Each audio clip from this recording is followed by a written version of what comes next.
Hello, my name is Doak, and this is the seventh episode of this series, House Left, about theater in Lansing during the pandemic. And really happy to have you join in tonight. We have a great panel, I think.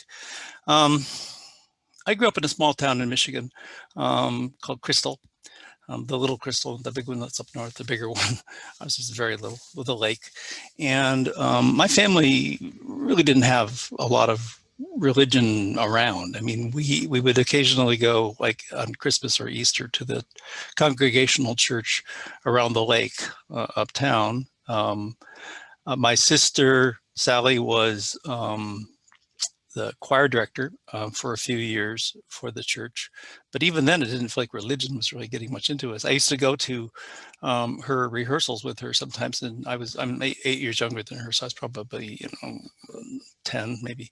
And I saw the big plain white cross up in the above the altar, and I didn't know what it meant. I had no idea what it meant. And I would ask like my brother or other people, and he would give me some version of the Christ story, but not a very good one and not very clear. So I got very confused about it. I found Christianity when I was in high school into college, but one of my first classes in college was called The New Testament and Its Age, and it was taught by a Methodist minister. And it was a wonderful class. It was a history class, but it also talked about all the ways in which the Bible was, the sacred text of the Bible was created, and it created lots of doubt in me. I've gone in various ways throughout my life. I consider myself an atheist now. I have great respect for all of the great religions, and I kind of view them as a kind of poetry. I see them as imagery that is helpful and hopeful, but I don't literally ascribe to any religion's story, basically. But in doing theater, and I do social justice work as well, we talk a lot about how important it is, how like Jewish people and Muslim people and people of Eastern religions and even atheists might be treated in the country as less than, because the country is viewed as a Christian country. But I also had noticed that it's such a secular environment that community theater is created in. And I know that my friends have deep Christian beliefs that might be, ridiculed by situations in the theater, in the process of making theater, and even in the plays themselves. So that's why I wanted to dip into this and see what some of my Christian friends would have to say about it. And so I'd like to invite everybody to come back onto the screen, please. I will do a rudimentary introduction of folks just to let you know who's here. And I'm going to go around in the order that you're on in my screen, which is the one the audience will be seeing. Chuck Sartorius up there in the upper left corner. Chuck is a new friend of mine. We're friends on Facebook, and I have always enjoyed talking to him, but we haven't had any deep conversations really at any point. But thank you for coming, Chuck.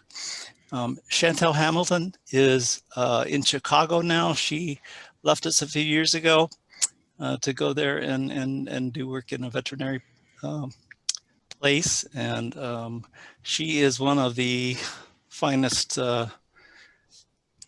musical theater actors I know. And as I said earlier to the group before we got on, I will always remember in 25th annual Putnam County Spelling Bee, the I Love You song that she sang, and just broke my heart. Thank you, Chantel. It's so great to see you. You too. Rose Jagme Cooper, I just met you in the last few months, really. You've been on one of my shows earlier and saw you in several performances, either online or in the park at Ixion Theater. Welcome back. Thank you. And down there, Heath Sartorius. Are you related to the guy in the corner? A little bit. Are you? Okay. I thought you might be. There's a slight resemblance. I know Heath from probably the last 3 or 4 years. I basically wanted to meet him because I was so admired his talent on stage. And we've done some work recently together that really hasn't quite come to being viewed by people yet, but it will be soon. Nicole Martin, hello. Nicole and I think we only did one show together, which was Company, which has been talked about on these talks more than it deserves, I think, for some reason. I have people from Company who always go back to it. I mean, very few people saw it, but it was a show that had impact on us. And Nicole's a wonderful musical theater actress as well. And she has a beautiful cat behind her. My goodness. This is Nellie. Hi, Nellie. Nicole, so glad you could be here. And finally, Laura Croft, who was on our recent show about I Hate Hamilton, which turned out not to be true. I don't hate Hamilton anymore, but she hates Sondheim, which is a bit of a problem for me. Doesn't hate him, but has issues with him, which I simply cannot understand. But I still respect her intelligence and her talent, certainly. All right, so we're going to get started. I want to go around. Everybody have a couple minutes to just share your initial thoughts about the subject. I'm going to start with Chuck, if you don't mind, and whoever wants to go next after that can. Okay. Yeah, so I was thinking about the question of what are my feelings when I see Christianity slighted in theater, and as a theater maker or as a patron, and as I think about it as a theater maker, I really don't run into that situation because I control what I'm a part of. I read my scripts before I get into certain productions, and for the most part, you know, the theater group is one of the most accepting groups of people that I know. And so really you don't run into that problem as a theater maker. Now, have I seen shows in which I feel Christianity has been slighted? Yeah, not as much in the theater as I have like on movies or things of that nature. And I guess my initial reaction is it's really about, you know, people tend to generalize Christianity. And so when something bad happens, and I found it interesting this week that something bad happened in the Hillsong church in New York, where the pastor was fired. And it's like people take that and they look at all Christians as that. And not all Christians are the same, just like all people from all walks of life aren't the same. And so it's that generalization of Christianity and the negative context when one person fails that I think bugs me the most. So. And like I said, that doesn't happen. It kind of rolls off my back because it's something that I see across all sorts of different disciplines of life. It really rolls off your back. You don't have any kind of tension about that? No, I mean, it's disappointing. Yeah. And when I have opportunity to talk to people about what we're seeing or sharing in the experience, you know, we can talk about why that's not real. Or, you know, what the real thing is or what my real belief is. I was thinking in preparation for this about all the ways in which I have heard recently, and even some people asked to be on the part of the panel who might not be Christian. And they didn't want to come on because they didn't think they could separate their anger about Trump being so many people voting for Trump. So many people are angry about that, and they associate it with Christians, and it means all Christians. Like, and so many things I think get attached to Christians as a one big blob when you're actually a very it is a very different, variegated, you know. Well, absolutely. And as I think about it, I mean, if you think about what Christ's real message was, I mean, he left two commandments: love the Lord your God with all your heart and love your neighbor as yourself. And I think that love your neighbor as yourself is really what we need going on right now. Absolutely. Yeah. And so I think that's where you break down. And the funny thing about it is we can have great conversations in the theater with people with different beliefs, and we have that all the time. And, you know, so it's interesting that people felt that it might get in the way with people that profess to be Christian.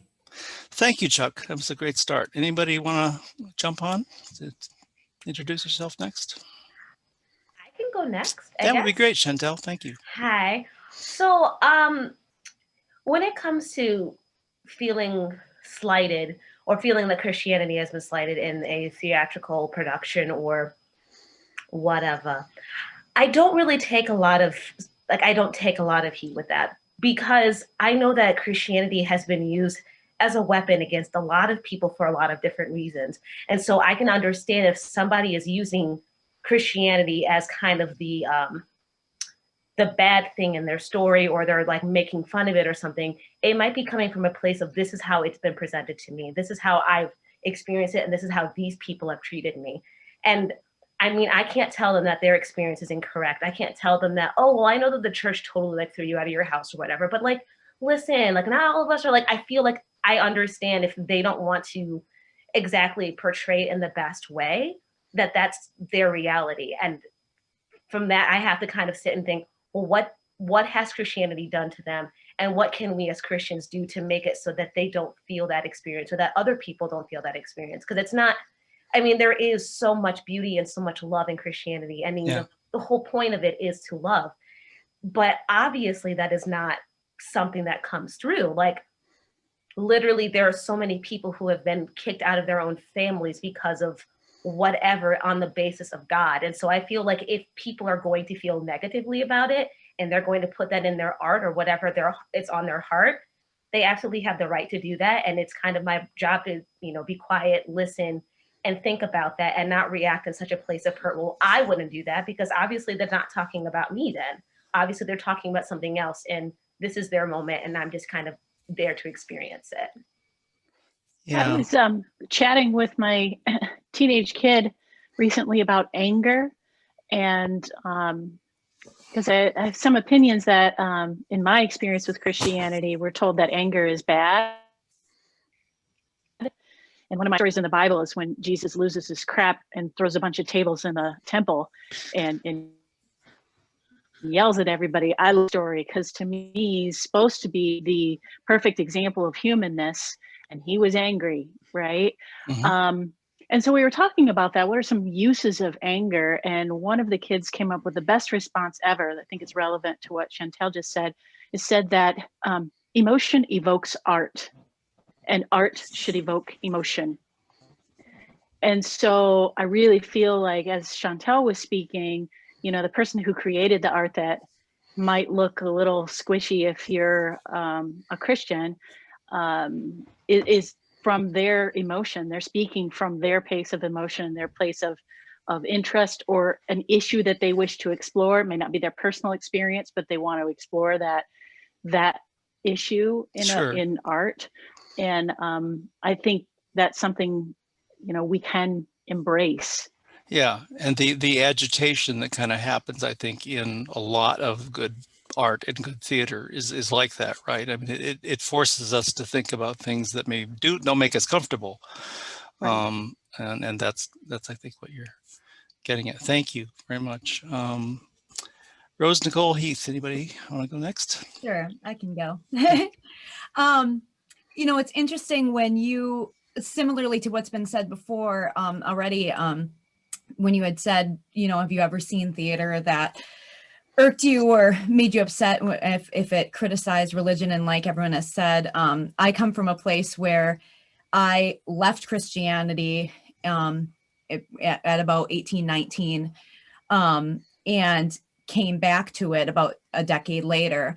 And so I definitely understand the questioning, and my faith now is definitely stronger than it was then, because I believe in questioning. If you're not questioning Christianity, then you're blindly following. And Mm-hmm. and so, like Chantel said, Christianity deserves a lot of Christianity deserves the criticism that it gets. And so I'm not going to get not all Christians when people criticize it. It's interesting because I didn't think that anything about theater that has to do with, you're going to hear me say theater, and that's my UP-ness coming in and laughs at me all the time. So anyway, that irks me. Interestingly enough, is I realized that the only time I've been bothered by it is I can tell when I go to a production where somebody is supposed to be religious, or the story itself is based in Christianity. There's been times where I can tell that the person playing that role didn't believe. And that's what's the only instance I could come up with that I felt a little rubbed the wrong way, in the same way that like they were acting in the way that they felt Christians probably felt about their love of Jesus or their love of their faith. And I could tell that it wasn't genuine to me. And that's the only time like that I've ever felt, weirdly enough, like uncomfortable sitting in my chair, because I could tell that it wasn't being portrayed accurately, that they didn't understand that relationship. I need you to talk a little bit more about that, if you don't mind. Sure. I'd like to sort of hear, how was it clear to you?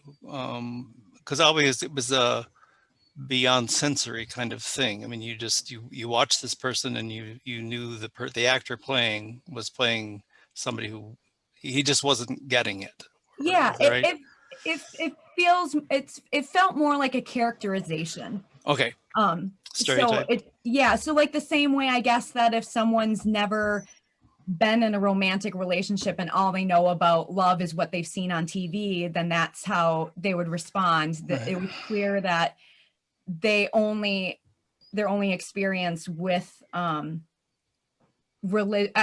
necessarily religion. I don't know what their faith is, to be honest. Maybe I'm wrong, and they do believe, but it just came across to me as just a surface level caricature of what they'd seen portrayed. And that wasn't so like fault. Nicole, when they're supposed to be Catholics on stage and they all do the sign of the cross wrong, like something like that. It's not that hard. Now you're making me insecure now, because I've done that, and I hope it is a peeve. I grew up Catholic, and it's a peeve. It is a peeve. Like, well, Matt Eldred was right beside me, and he was telling me. Matt Eldred told me how to do everything. So if I did it wrong, it's his fault. Nicole, it wasn't the play, though. It wasn't the play that was characterizing that. It was the actor, right? No, I don't want to say the play, because I don't want anyone to start thinking it was them. Yeah. Oh, okay. Oh, no, that's okay. That's fine. That's fine. Yeah.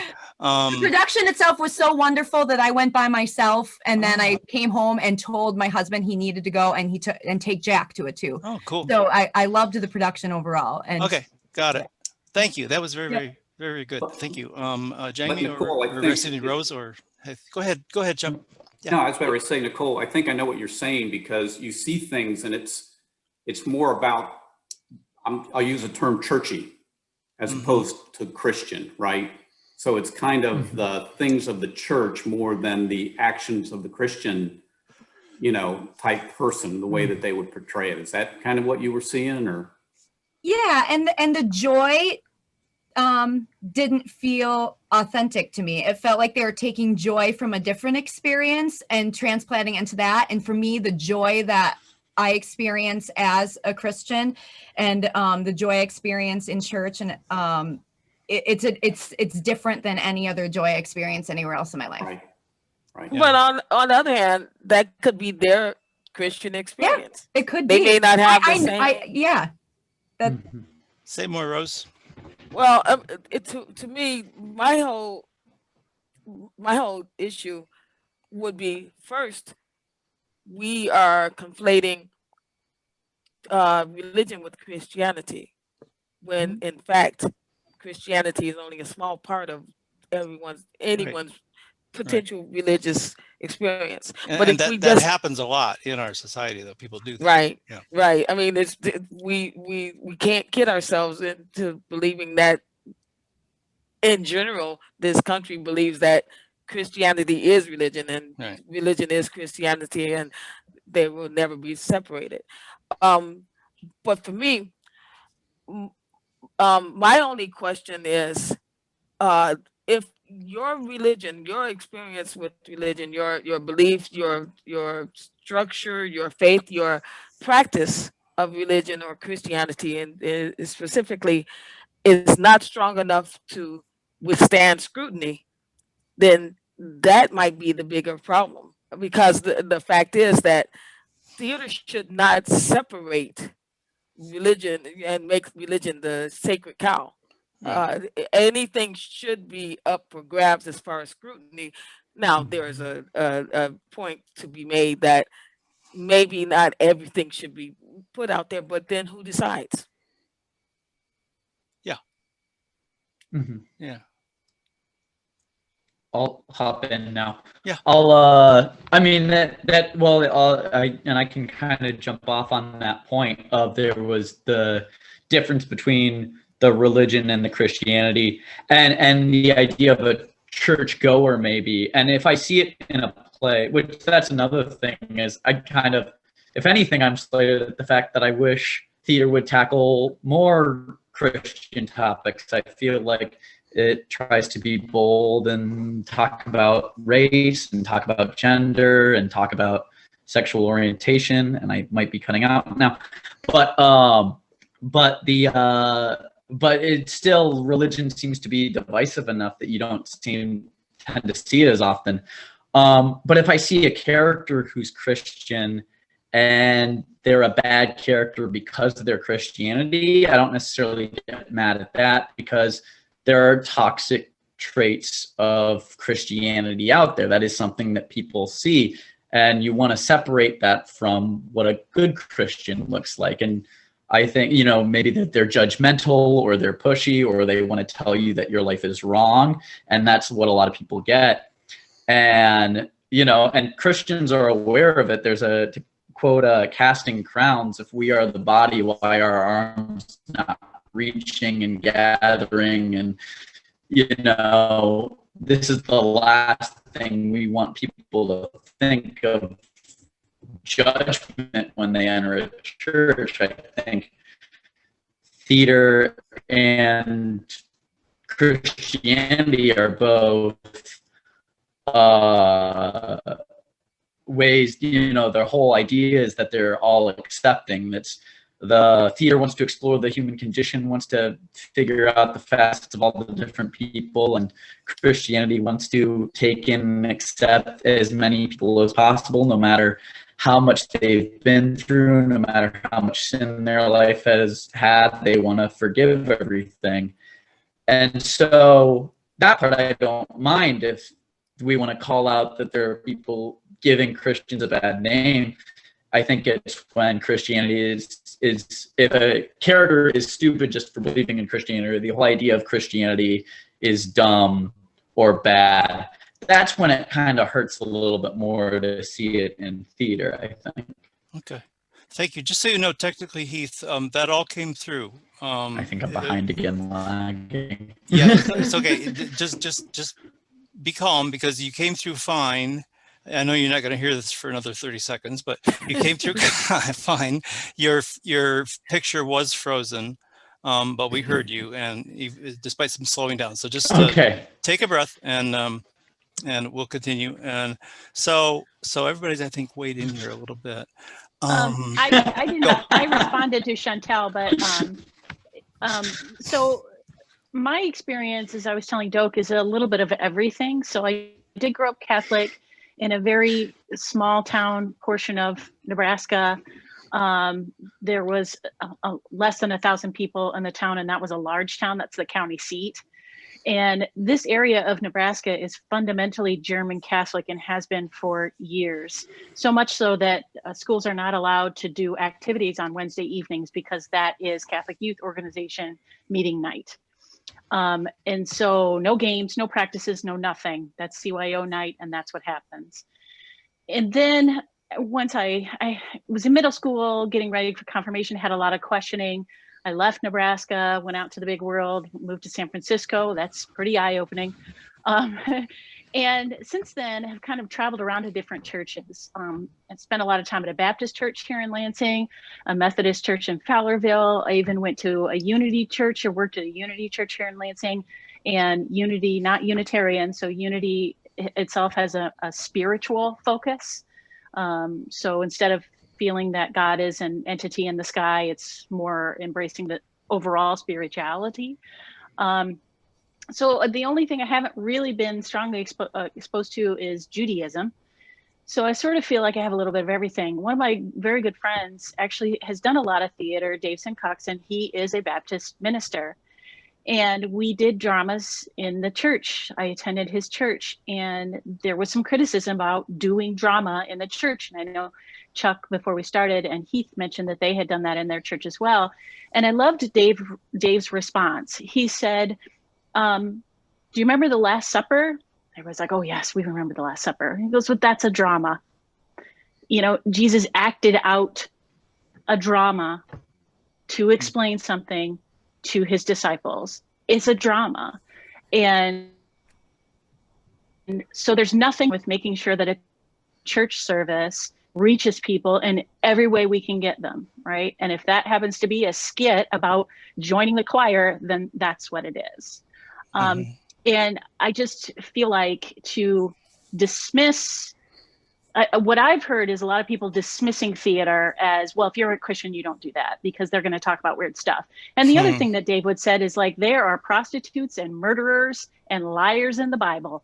And so, and their stories are there and we talk about them all the time. So then to turn around and say, I can't do a story about a prostitute because I'm a Christian is hypocritical.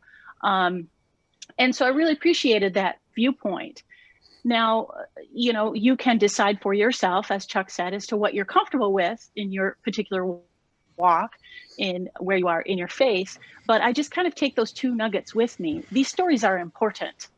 Yeah. And the message that they tell is important. If it wasn't, they wouldn't be in the Bible, period. Yeah. Like you wouldn't hear about a prostitute, you wouldn't hear about a liar, you wouldn't hear about a murderer. None of that stuff would be included if they truly felt like those stories were unimportant or shouldn't be discussed. Yeah. And it's where I take fear. The story is important, and what are we learning from that story? Yeah. And I don't know, please, anybody, take this wherever you want to go. What's on my mind right now is the discipline of, you know, a devoted Christian, the discipline of questioning things, as well as, you know, taking joy and accepting in the story of redemption that's part of the religion, that's core to the religion. Chuck, what's on your mind right now?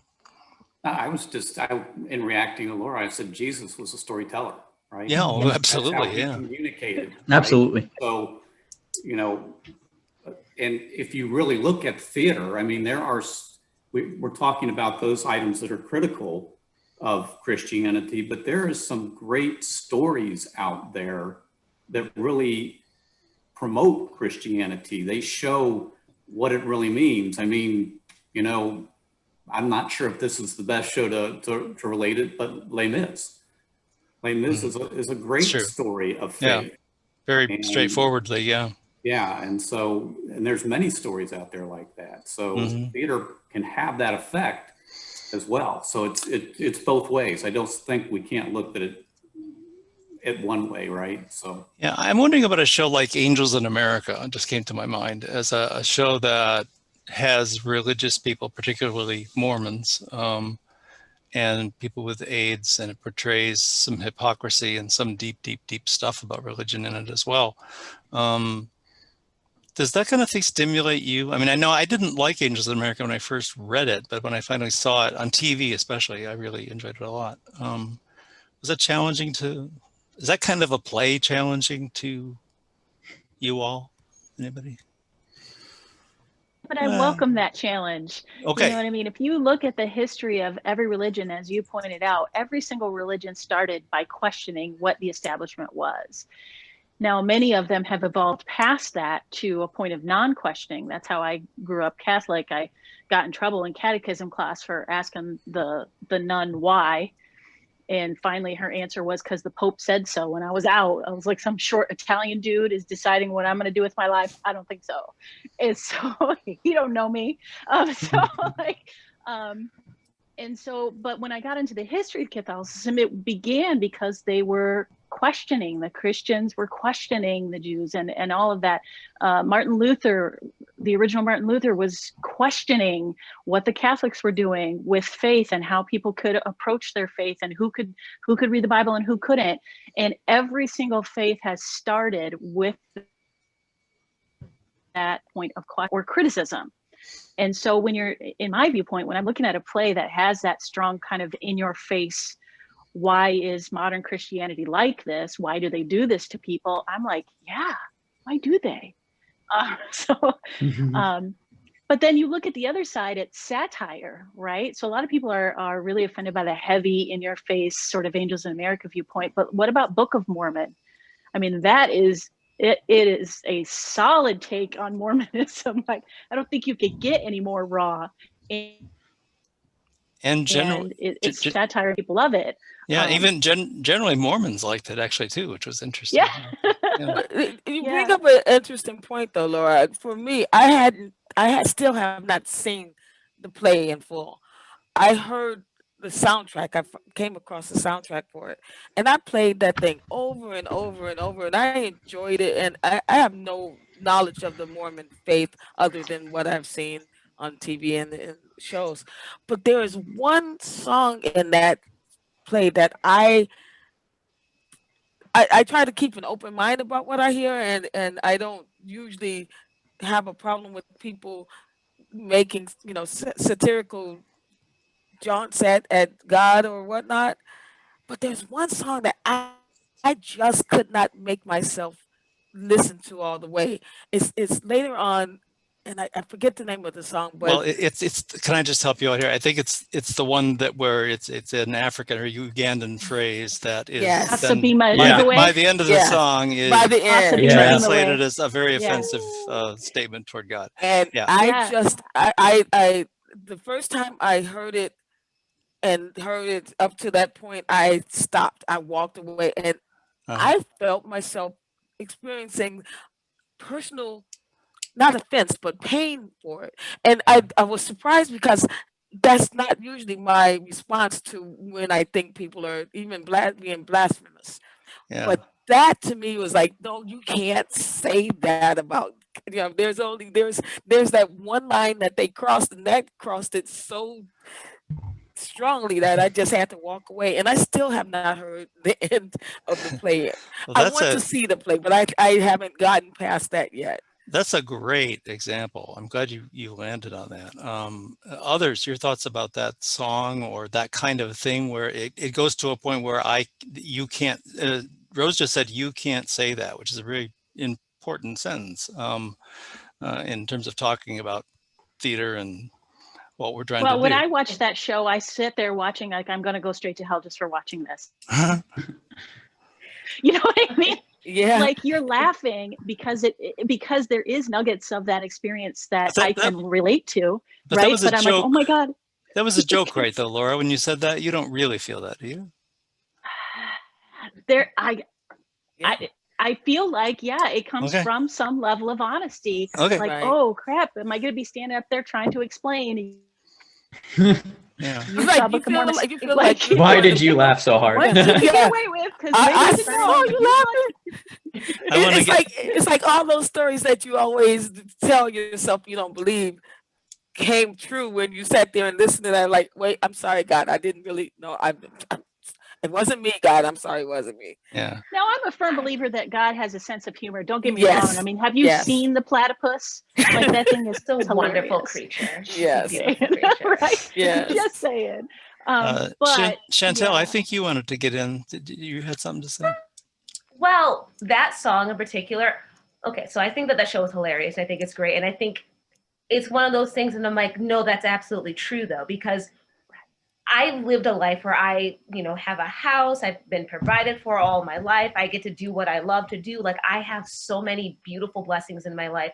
And I used to study infectious diseases, and so many of them are in sub-Saharan Africa, Southeast Asia. And so many of them are literally the actual worst. And like reading about how people are just dying going to the river or just dying trying to live. Like they're not doing anything. They just get bit by a bug or genocide or whatever crazy nonsense racism. Like so many things are so terrible. And them having a song about like, AIDS is ruining our lives.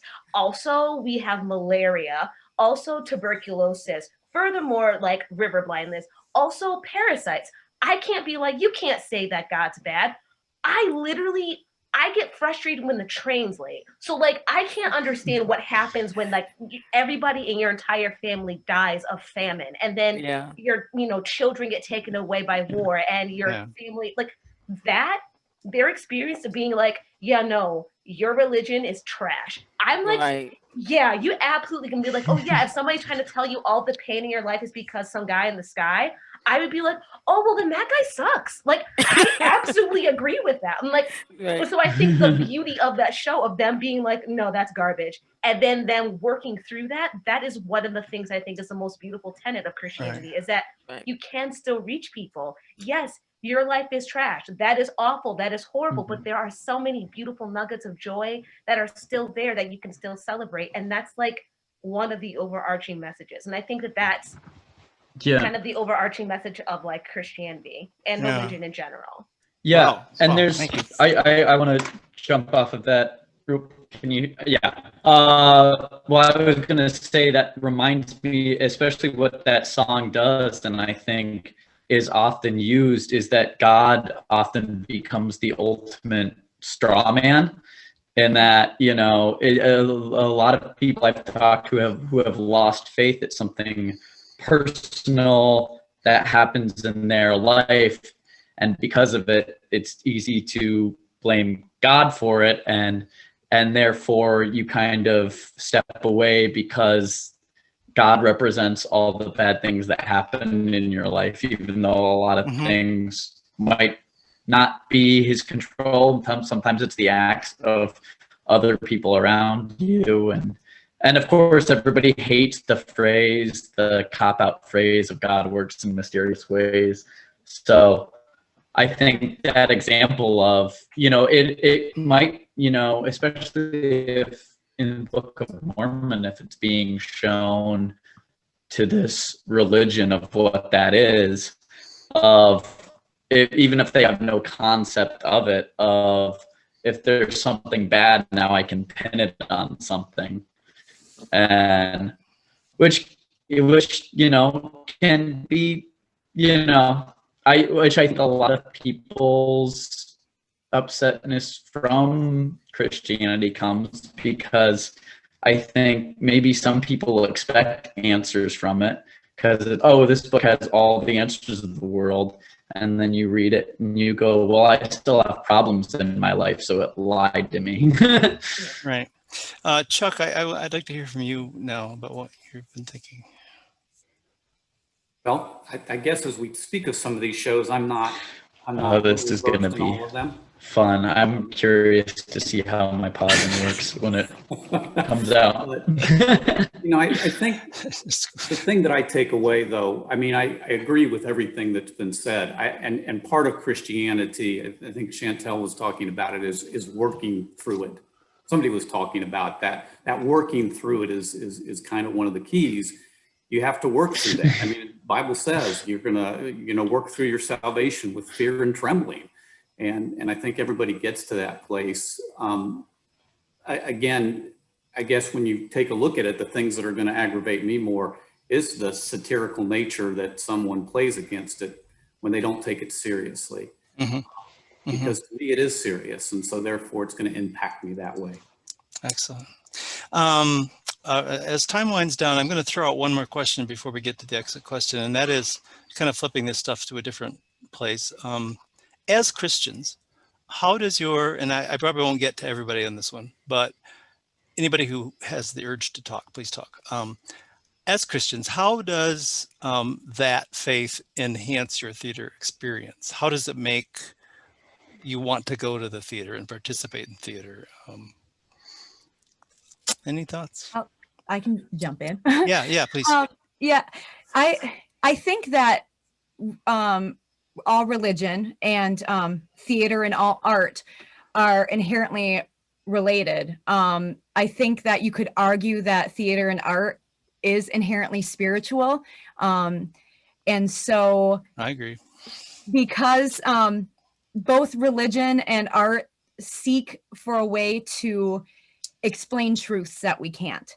So they encourage us to engage in realities that are beyond our physical sight or our own experience and try to come up with answers. And so because of that, a lot of times, you know, people say going to the theater is a religious experience. You know, and for me, I get a lot of those same feelings when I attend church and I'm moved by a church service, it's a similar feeling to when I'm moved by a particular piece of theater, whether it's because I agreed vehemently and was so excited by it, or it challenged me to think of something in a new way. Those two parts of my life are really connected. And to kind of go off a little bit of what Chantal was talking about, I personally don't believe in hell. I believe that if I believe in Jesus Christ, he died for our sins, and that means everyone.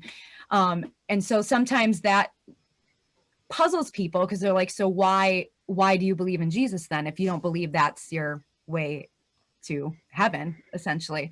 And for me, my faith and my love of Christianity and the reason I follow Jesus is because for me, and they say this is the way to truth and light, it doesn't mean to my afterlife. It means for me here, my life on earth, and my faith gives me a glimpse of heaven on earth because I can deal with those bad things in life. And just kind of, I don't know if anyone here has read Poisonwood Bible, but I was brought, when you were talking about all the diseases and stuff in Africa, and like one of the themes that really stuck out with me is that one of the biggest mistakes human makes is believing that God cares more about us as a creation than the rest of his creation.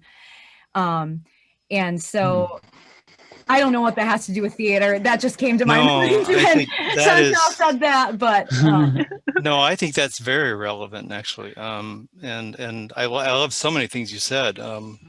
Especially, you know, when I was younger, that was the thing I landed on, probably in my early 20s. You know, what these are attempts to explain the things that we can't explain. I just think that's kind of the condition that every human being is somehow in, that unites us. And well, and theater is also a very communal experience, right? Which is what a lot of people talk about that they get from church. Yep. Is the idea of I'm here with people who are my fellow believers. We feel a similar way. We are approaching the world in a similar way, or we do good works together, or we study together, or it's a real communal experience. Now, when you talk with people who do community theater, that's the number one thing many of them will talk about as to why they do it. It's a communal experience. I do it because my friends are in it and we have such a great time, and the acting is great too. And so I think in that way, there's nothing but parallels between the two experiences. We're in it together, either as an audience or as a performer. Right. You know. Yeah, and it's ritualistic in a way too, and it's like we do it the same way every time. We always open on that opening night. You can't change that. And I'll say thank you 5, or something like that. The dogma of theater. Thank you 5, amen. Anyone else in response to that? In response to that last question I posed? The thing that popped into my mind was it's hold on, Heath. I think Heath, hold on. Your dad's going to talk first, and then I'm about to interrupt. Yeah. Okay. Hold on. Yeah, it's the communal theater, the communal feeling that Laura talked about, but I think in that it's creation too. It's the ability to create something as a group. And I think that brings us in tune with the creator as well. So that I think is one of the things. And when it's successful, in my case, I feel that part of that success is because God was there supporting me as I was there. I mean, I pray before I go on stage. Yeah. You just pray to remember your lines, because that's what I pray for it to be an experience.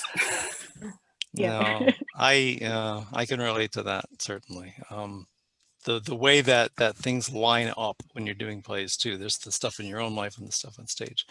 Heath, give it a shot. Let's see if we can hear from you. So I was gonna say, I think being Christian has made me a better actor, because I think such a big part of it is gaining a greater sense of empathy in Christianity, and to be able to empathize more with people that are not you makes you a better actor, and that's what acting is. And on a flip side, and on a lighter note also, when Doak directed me in a play where I played Jesus, I thought, oh, this is perfect because it's so method. Because I'm a Christian every single day. I wake up and I think, what would Jesus do? And that's what the character is. That's exactly it, Heath. Yes. It's interesting. I actually watched that part of A Train Place today in preparation for this to see if there was anything to say about it. There is lots to say, but it's interesting that I remember asking you as a director, do you think you are Jesus or just, a guy who escaped from Bellevue who thinks he's Jesus? And you just said that you were. No, I didn't think you were actually, but I thought, but he's doing what I want him to do, thinking that. So that's I'm going to let that go as it is, not lift up the disagreement. It was fascinating to watch. Everybody comfortable if we go to the exit question now? It's been a great talk. Of course, I would love to talk for another hour, but that would be really boring for the audience probably. So if you can all just go off the screen, what I'm going to ask you, don't go yet, but the question for you to think about is, if there was one thing that you could have explained with perfect clarity about being a Christian and what it means to you, and in light of all the, through the lens of all the things we've been talking about today. So bring theater into it if you can. These questions are never very clear. What would you like to have people know that they may not know right now about your faith and how it informs your play watching and your play creating and all of that stuff? Okay. We'll have each of you respond to that, hopefully fairly tersely when we get back. As they go off the screen, I just want to do what I usually do at this point, which is to highlight something that's happening in our community, one of our theaters. And this time I wanted to just mention Riverwalk. Not all of Riverwalk. Riverwalk is great and many things going on, but one thing that they have going on right now that if you haven't heard of it, I hope you will, and I'm trying to make more people hear about it. It's called 5 Short Plays written by Idris, Maxwell, I think, Idris Maxwell. He wrote these plays. They have been directed and filmed by actors, directed and filmed for consumption by our community and our audience. And I just watched the first one, which they air a new one every Monday night on the Riverwalk. If you go to the Riverwalk page, you can find the link to it. Also, if you get Jane Zussman's glut list, I think she usually mentions them. The first one was called Nothing Rhymes with Juneteenth.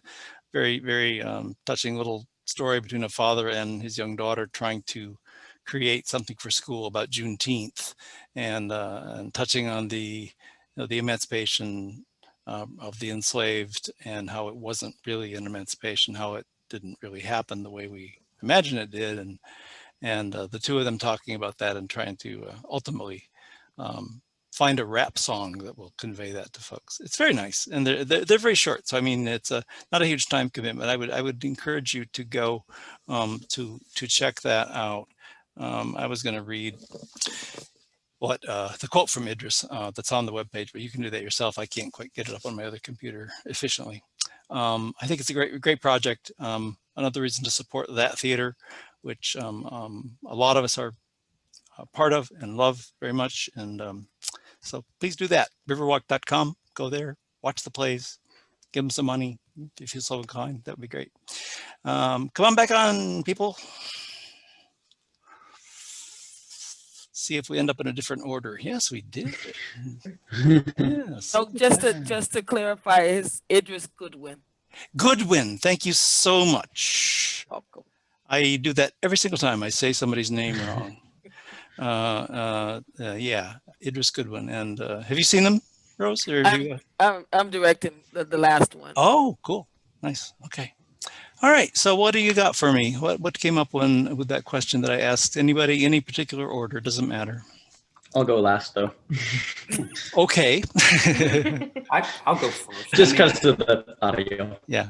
I'll go first. I really think, for me, Christ is real, and his message is as real and as appropriate today as ever, and probably we need more than ever. And it's my faith, I hope, that reflects in whatever I do, whether that be theater or whether that's my job or walking down the street. I just hope I can reflect that message of Christ. Great. Thank you, Chuck. I'll go next. Get out of the way. Speaking of satires, one of my other favorite movies is Dogma, which is a Kevin Smith film about the end of the world. So, but one of my favorite things is Chris Rock, who plays the other disciple, that the 13th disciple, and she, the main character, flat out asks him who's got it right as far as the world's religions go, and he tells her nobody's got it right. Everybody has it a little bit right, and he says what's better is to have a good idea to save people. And that was so powerful to me, even in a movie that was supposed to be a satire, the idea that I don't get to say that you're wrong because nobody has it right. The Taoist belief is that as soon as you name something, it limits it. And so to say that God is only this limits it. And Absolutely. my firm belief is that there is no limit to God. So I can't name it by saying this is it, this isn't it. And I would rather have a really good idea. And I think theater does that for us. It creates a really good idea, has those conversations with people, conversations like this. We literally would not have this conversation if it weren't for theater. And I think that's the most valuable thing we can do for each other. Thanks, Laura. It's beautiful. I'd like to go next. I want to kind of reflect a little bit on what Laura was saying, because for me, it's not as much in theater yet because I don't think I'm mature enough theatrically to be able to say this is what I want people to know the truth about my spirituality as I show it on stage. But I can say that if anybody watches me when I'm riding my motorcycle on the street, singing and having that experience, that is the closest I feel to God whenever I am out there, because I'm having just an experience with him.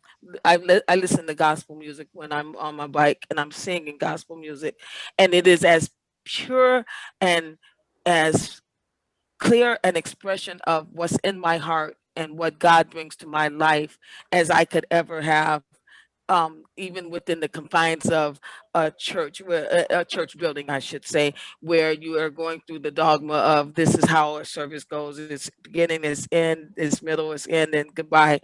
To me, my time that I spend singing and relaying my relationship with God is so in this, it only ends when the music stops for me. And so the truth of what you hear when I'm on my motorcycle is the truth of my experience with God.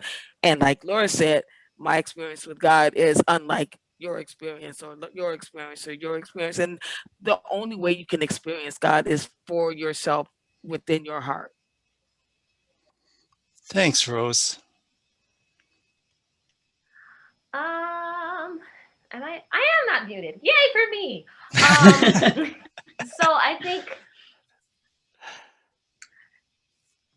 I'm trying to find the best way to articulate this, but I think one of the most important things is kind of a twofer. The first one is that Jesus is 100% human and then also 100% divine. And that's a wild thing for people to remember, because a lot of times they want to put him in like one category that is just perfection. But I'm like, but literally he was born of a woman and lived like a normal dude's life. Like he was going to be a carpenter, but like LOL God.